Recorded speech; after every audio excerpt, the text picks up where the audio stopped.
मैं तरुण क्रांति 24 से राजीव मित्तल बोल रहा हूँ। मैंने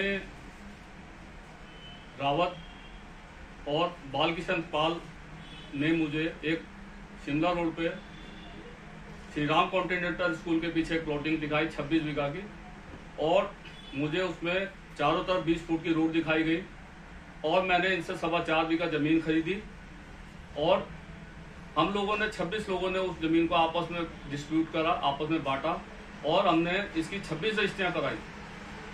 अब 2025 में जब ये शिमला रोड नया बाईपास बन गया तो ये ज़मीनें हमारी मेन रोड पे आ गई, और इन लोगों की नीयत खराब हो गई, और इन लोगों ने वो ज़मीन जो पुराना नक्शा बनाया था उस नक्शे को निरस्त करके अपना नया नक्शा बनाया, और शावेज नाम का व्यक्ति बाहर से लाए, और इन्होंने उस पर अवैध निर्माण करके एक फैक्ट्री बनवाई, उसमें टाइलें बनवाई, उनमें टाइलें बन दी, और आसपास खनन हो रहा है, और इन्होंने उस पर अवैध रूप से बाउंड्री दीवार बनाई।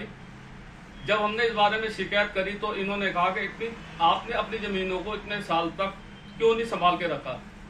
जब हमने रजिस्ट्रियाँ करा रखी हैं और हम अपने मौके पे काबिज हैं तो हम इसके अलावा क्या कर सकते हैं। गवर्नमेंट को हमने रेवेन्यू दिया, सब कुछ दिया, और जब हमने ये देखा तो हमारे बाद में संज्ञान है। हमने इस बात की शिकायत डीएम महोदय से करी।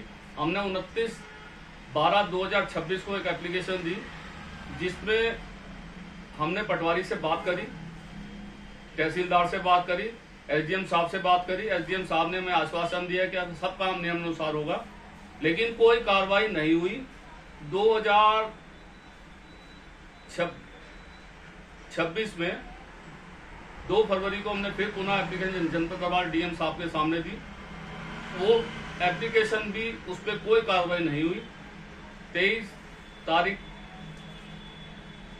फरवरी 2026 को हम 26 लोग डीएम महोदय पे गए।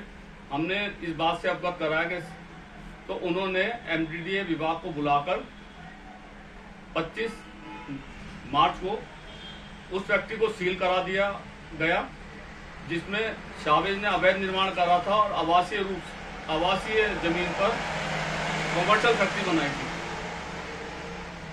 एमडीडीए ने पूरे नियम अनुसार सब काम करा, और जो आसपास ने परवीन बीज ने हमारी जमीनों को दिखा के प्लॉटिंग करी थी उसे ध्वस्त किया गया। अब जब हमने इस बारे में इन लोगों से बात करी तो ये लोग मुझे ही धमकाने लग गए, और मुझे जान से मारने की धमकी भी दी। इन्होंने मेरे साथ गाली गलौज करी, और मुझे अपना अनुसूचित जनजाति का हवाला देते हुए मुकदमा कायम कराने की भी धमकी दी।